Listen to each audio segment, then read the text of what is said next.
નમસ્કાર મિત્રો, સ્વાગત છે તમારું આજના નવા લેક્ચરની સાથે। તો મિત્રો, આજના આ વિડીયોમાં આપણે ટોપ 10 પ્રશ્નો જોવાના છીએ। જે આપણે આજે પ્રશ્નો હશે તે 440 થી લઈને 450 સુધીના પ્રશ્નો હશે। અગાઉ પણ ઘણા બધા લેક્ચર આવી ગયેલા છે, તે નથી જોયા તો તે પણ જોઈ લેજો। જે ડેઈલી જ આપણા લેક્ચર જોયો છે તે મિત્રોને ખબર હશે કે ડેઈલી જ આપણે ટોપ 10 પ્રશ્નો છે તે લાવીએ છીએ, જે તમારે એક્ઝામની અંદર ઉપયોગી થાય તેવા। હવે જોઈએ તો દિવસે ને દિવસે પીજીવીસીએલની પરીક્ષા છે તે નજીક આવતી જાય છે, અને હવે એમજીવીસીએલવાળા પણ તૈયારી ચાલુ કરી દેજો, કેમ કે તે લોકોને પણ હવે પરીક્ષા આવશે। એટલા માટે આ બંને છે તે હવે સરખી રીતે તૈયારી ચાલુ કરી દેજો। ત્યારબાદ યુજીવીસીએલ, ડીજીવીસીએલ અને જેટકો આ રહે છે, પણ આ લોકોને પણ ધીમે ધીમે છે તે કંઈક નવા અપડેટ આવશે ને તે લોકોને પણ પરીક્ષા આવશે, એટલે તે લોકો પણ ધીમે ધીમે છે તે તૈયારી ચાલુ રાખજો। આપણા જે ડેઈલીના પ્રશ્નો આવે છે તે દરરોજ જોતા રહેજો, આ પણ તમારા માટે ઘણા બધા ફાયદાઓ થવાના છે।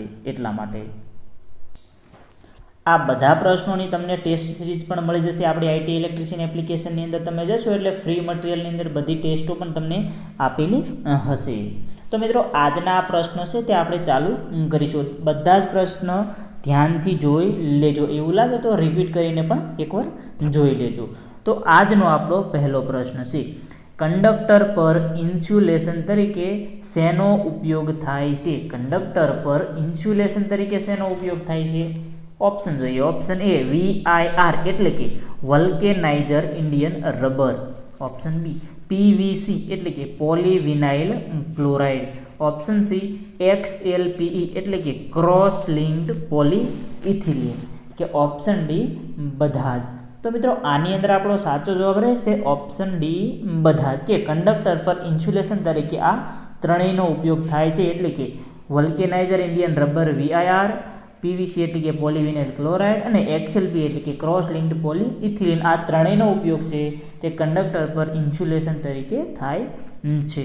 આ ફૂલ ફોર્મ પણ જોઈ લેજો, એક્ઝામની અંદર તમને ફૂલ ફોર્મ પણ પૂછી શકે છે, એવું નહીં કે તમને આખું નામ આપશે, ફૂલ ફોર્મ પણ આપી શકે છે। એટલા માટે તેના પછી હવે આપણો આગળનો પ્રશ્ન જોઈશું।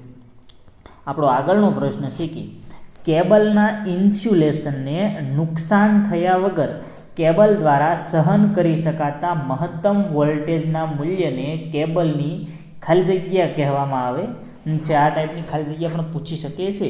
કેબલના ઇન્સ્યુલેશનને નુકસાન થયા વગર કેબલ દ્વારા સહન કરી શકાતા મહત્તમ વોલ્ટેજના મૂલ્યને કેબલની ખાલી જગ્યા કહેવામાં આવે છે। ઓપ્શન જોઈએ। Option A dielectric strength, option B voltage rating, option C voltage level, કે ઓપ્શન ડી વોલ્ટેજ ગ્રેડ? તો તેની અંદર જવાબ આવશે ઓપ્શન એ વોલ્ટેજ ગ્રેડ। કેબલના ઇન્સ્યુલેશનને નુકસાન થયા વગર કેબલ દ્વારા સહન કરી શકાતા મહત્તમ વોલ્ટેજના મૂલ્યને આપણે કેબલની વોલ્ટેજ ગ્રેડ કહેવામાં આવે છે। તેના પછી આગળનો પ્રશ્ન જોઈશું કે 220 kV અંડરગ્રાઉન્ડ કેબલ માટે નીચેના પૈકી કયું ઇન્સ્યુલેટિંગ મટીરિયલ વપરાય છે? 220 kV અંડરગ્રાઉન્ડ કેબલ માટે નીચેના પૈકી કયું ઇન્સ્યુલેટિંગ મટીરિયલ વપરાય છે? આપણે આગળ ફૂલ ફોર્મ તો જોયા, તો અહીંયા ખાલી તેના નામ આપેલા છે। ઓપ્શન જોઈએ। Option A PVC, option B XLPE, option C paper, કે ઓપ્શન ડી VIR? તો આની અંદર મિત્રો આપણો જવાબ રહેશે option B XLPE। 220 kV underground cable માટે આપણે છે તે XLPE ઇન્સ્યુલેટિંગ મટીરિયલ વપરાય છે, ક્રોસ લિંક્ડ પોલીઇથિલિન, પૂરું નામ પણ યાદ રાખવાનું છે। 220 kV અંડરગ્રાઉન્ડ કેબલ માટે આપણે છે તે XLPE ઇન્સ્યુલેટરનો ઉપયોગ કરીએ છીએ। તેના પછી હવે મિત્રો આપણો આગળનો પ્રશ્ન જોઈએ કે નીચેનામાંથી કઈ સર્કિટમાં પાવર વ્યય એટલે કે બગાડ શૂન્ય થાય છે? નીચેનામાંથી કઈ સર્કિટમાં પાવરનો બગાડ શૂન્ય થાય છે? આ ટાઈપનો પણ તમને પ્રશ્ન પૂછી શકે છે મિત્રો। આ વખતે છે તમારે 100 માર્કનું પેપર હશે, એટલે તમારે તૈયારી થોડી વધારે કરવી પડશે। પોલ ટેસ્ટના માર્ક છે તે તમારે હવે નીકળી ગયા છે, બધી જ કંપનીમાં આ બદલાવ થઈ ગયો છે। હવે માત્ર તમારે છે તે પરીક્ષામાં માર્ક મળશે, કોઈ પણ પોલ ટેસ્ટના માર્ક છે નહીં, એટલા માટે તૈયારી પણ થોડી વધારે જોઈશે। મેરિટ પણ તમારે હવે નીચું જશે, જે પહેલાં એવું જ હતું કે પીજીવીસીએલની અંદર ગયા વખતે છે તે 85-90ની આજુબાજુ અટક્યું હતું, પણ હવે એવું બનશે નહીં। હવે તમારે મેરિટ પણ નીચું આવશે અને તૈયારી પણ તમારે વધારે કરવી પડશે, કેમ કે પોલ ટેસ્ટના 25માંથી 25 જેને આવતા તેમાંથી હવે તમારે લેખિતમાંથી તે કાઢવાના રહેશે। એટલા માટે પ્રશ્ન છે કે નીચેનામાંથી કઈ સર્કિટમાં પાવર વ્યય શૂન્ય થાય છે? ઓપ્શન જોઈએ. Option A close circuit, option B open circuit, option C leakage circuit કે ઓપ્શન ડી શોર્ટ સર્કિટ. આ ટાઈપનો પ્રશ્ન તમને પૂછી શકે છે. તો મિત્રો આની અંદર આપણો જવાબ આવશે ઓપ્શન બી ઓપન સર્કિટ. નીચેનામાંથી એટલે કે આ ઓપન સર્કિટમાં પાવર વ્યય શૂન્ય થાય છે, કેમ કે તે સર્કિટ છે તે ઓપન હોય છે, એટલે તેમાં કોઈ પણ પ્રકારનો પાવર છે તેનો બગાડ થતો નથી.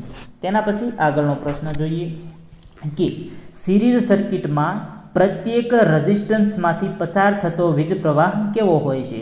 સિરીઝ સર્કિટમાં પ્રત્યેક રેઝિસ્ટન્સમાંથી પસાર થતો વીજ પ્રવાહ કેવો હોય છે? તેના ઓપ્શન જોઈએ. ઓપ્શન એ અલગ અલગ હોય છે, ઓપ્શન બી વધારે મૂલ્યના રેઝિસ્ટન્સમાં વધારે હોય છે, ઓપ્શન સી ઓછા મૂલ્યના રેઝિસ્ટન્સમાં ઓછો હોય છે કે ઓપ્શન ડી એક સરખો હોય છે. તો તેની અંદર મિત્રો જવાબ આવશે ઓપ્શન ડી એક સરખો હોય છે. સિરીઝ સર્કિટમાં પ્રત્યેક રેઝિસ્ટન્સમાંથી પસાર થતો વીજ પ્રવાહ એક સરખો હોય છે. યાદ રાખી લેજો, આ એમપી પ્રશ્ન છે. તેના પછી આપણો આગળનો પ્રશ્ન જોઈશું કે પેરામેગ્નેટિક મટીરિયલની પરમિયાબિલિટી કેટલી હોય છે? આ ટાઈપનો પણ પ્રશ્ન પૂછી શકે છે. પેરામેગ્નેટિક મટીરિયલની પરમિયાબિલિટી કેટલી હોય છે? ઓપ્શન જોઈએ. ઓપ્શન એ 100 થી 10,000, ઓપ્શન બી 10 થી 100, ઓપ્શન સી 1 થી 10 કે ઓપ્શન ડી 1 થી ઓછી. પેરામેગ્નેટિક મટીરિયલની પરમિયાબિલિટી કેટલી હોય છે? તેની અંદર જવાબ આવશે ઓપ્શન સી 1 થી 10. પેરામેગ્નેટિક મટીરિયલની પરમિયાબિલિટી છે તે 1 થી 10 હોય છે. તેના પછી આગળનો પ્રશ્ન જોઈએ. પ્રશ્ન છે એનાલોગ પ્રકારના મેઝરિંગ ઇન્સ્ટ્રુમેન્ટમાં ડિફ્લેક્ટિંગ ટોર્ક ઉત્પન્ન કરવા માટે કયું મેગ્નેટ વપરાય છે? એનાલોગ પ્રકારના મેઝરિંગ ઇન્સ્ટ્રુમેન્ટમાં ડિફ્લેક્ટિંગ ટોર્ક ઉત્પન્ન કરવા માટે કયું મેગ્નેટ વપરાય છે? ઓપ્શન જોઈએ. Option A horseshoe magnet, option B ring magnet, option C bar magnet કે ઓપ્શન ડી સોયાકાર મેગ્નેટ. તો આની અંદર મિત્રો આપણો જવાબ રહેશે option A horseshoe magnet. Analogue પ્રકારના મેઝરિંગ ઇન્સ્ટ્રુમેન્ટમાં ડિફ્લેક્ટિંગ ટોર્ક ઉત્પન્ન કરવા માટે આપણે છે તે હોર્સ શૂ મેગ્નેટ વપરાય છે. બધા જ ટાઈપના મેગ્નેટ પણ જોઈ લેજો. આપણે એપ્લિકેશનની અંદર એક અલગ વિભાગ આપેલો છે, તેની અંદર મેગ્નેટનો પણ એક વિભાગ છે, તે પણ જોઈ લેજો. તેના પછી આપણો આગળનો પ્રશ્ન જોઈશું કે કેપેસિટરમાં ડાઇલેક્ટ્રિક મટીરિયલને બદલે કંડક્ટિંગ મટીરિયલ વાપરવામાં આવે તો શું થાય? કેપેસિટરમાં ડાઇલેક્ટ્રિક મટીરિયલને બદલે જો આપણે કંડક્ટિંગ મટીરિયલ વાપરવામાં આવે તો તેનું શું થાય છે?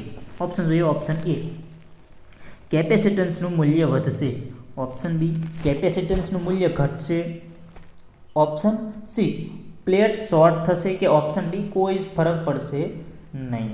તો તેની અંદર મિત્રો આપણો જવાબ આવશે ઓપ્શન સી પ્લેટ શોર્ટ થશે કે કેપેસિટરમાં જો આપણે ડાઇલેક્ટ્રિક મટીરિયલને બદલે કંડક્ટિંગ મટીરિયલનો ઉપયોગ કરીએ છીએ તો પ્લેટ છે તે શોર્ટ થશે.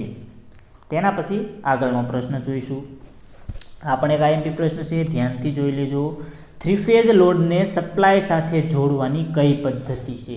3 ફેઝ લોડને સપ્લાય સાથે જોડવાની કઈ પદ્ધતિ છે? ઓપ્શન જોઈએ. Option A star connection, option B delta connection, option C star connection અને ડેલ્ટા કનેક્શન બંને કે ઓપ્શન ડી ઉપરમાંથી એક પણ નહીં. 3 ફેઝ લોડને સપ્લાય સાથે જોડવાની કઈ પદ્ધતિ છે?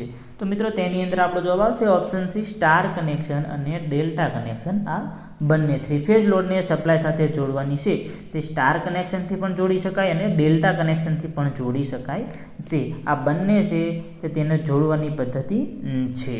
આ બંનેમાંથી કોઈ એક હોય તો એક નહીં આવે, આ બંને હશે તે જ આપણો જવાબ રહેશે.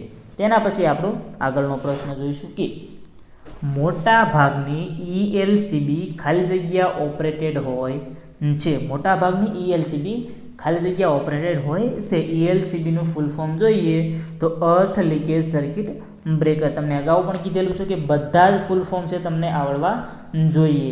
MCB, VCB, ELCB આ બધા જ ફૂલ ફોર્મ છે તમને આવડવા જોઈએ, કેમ કે એક્ઝામની અંદર કદાચ તમને આ ટાઈપના પણ પ્રશ્નો પૂછી શકે છે. તમને ખાસ કરીને કીધું છે કે આ જે ફૂલ ફોર્મ છે, એકમો છે, આકૃતિઓ છે, સિમ્બોલ છે, આ બધું ધ્યાનથી જોઈ લેજો, કેમ કે કમસે કમ તમને આ બધામાંથી 20 થી 25 માર્કનું પૂછાશે અંદાજિત. એટલા માટે છે તે આવા બધા પ્રશ્નો છે તે સરખી રીતે જોઈ લેજો. તમને સિમ્બોલ પણ પૂછવાના છે, આવા ફૂલ ફોર્મ પણ પૂછશે અને એકમો પણ પૂછશે, એટલે તે બધા ધ્યાનથી જોઈ લેજો, કેમ કે એ છે તમારે રોકડા માર્ગ મળશે, એટલા માટે તે ધ્યાનથી જોઈ લેજો. તો આપણો પ્રશ્ન હતો મોટા ભાગની ELCB ખાલી જગ્યા ઓપરેટેડ હોય છે. તેના ઓપ્શન છે option A current, option B voltage, option C power કે ઓપ્શન ડી એડી કરંટ. તો આની અંદર આપણો જવાબ રહેશે ઓપ્શન એ કરંટ. મોટા ભાગની જે અર્થલિકેજ સર્કિટ બ્રેકર હોય છે તે કરંટ દ્વારા ઓપરેટેડ હોય છે, કરંટથી ઓપરેટ થતી હોય છે. આ IMP પ્રશ્ન છે, ધ્યાનથી જોઈ લેજો. અને આપણે કીધું કે સિમ્બોલ આકૃતિવાળા પ્રશ્નો પણ તમારે ઘણા બધા આવશે, તે પણ સરખી રીતે બધા જોઈ લેજો. અને જે મિત્રો આપણા વોટ્સએપ ગ્રુપ છે, ટેલિગ્રામ ગ્રુપ છે, તેની અંદર જોઈન નથી થયા તો તે ત્યાં પણ થઈ જજો. અને ITI ઇલેક્ટ્રિશિયન નામની એપ્લિકેશન છે આપણી, જેની અંદર તમને ફ્રી ટેસ્ટ મળે છે. તે ડાઉનલોડ નથી કરી તો ડાઉનલોડ કરી અને અંદરથી તમે છે તે બધું મટીરિયલ જોઈ શકો છો. ત્યારબાદ તમારે અંદરથી જો સરખી રીતે તૈયારી કરવી હોય તો આપણે કોર્સ પણ અવેલેબલ છે, તે કોર્સ સિલેક્ટ કરી અને તમે તેની અંદર પણ તૈયારી કરી શકો છો. તો આ ટોપ 10 પ્રશ્નો છે તે અહીંયા આપણા પૂરા થશે. જે મિત્રો ચેનલને સબસ્ક્રાઈબ નથી કરેલી તે ચેનલને પણ સબસ્ક્રાઈબ કરી દેજો, કેમ કે ડેઈલી જ હવે તમારા માટે છે આપણે એક્ઝામ રિલેટેડ પ્રશ્નો છે તે આવતા રહેશે. એટલા માટે ચેનલને પણ સબસ્ક્રાઈબ જરૂર કરી દેજો. ધન્યવાદ.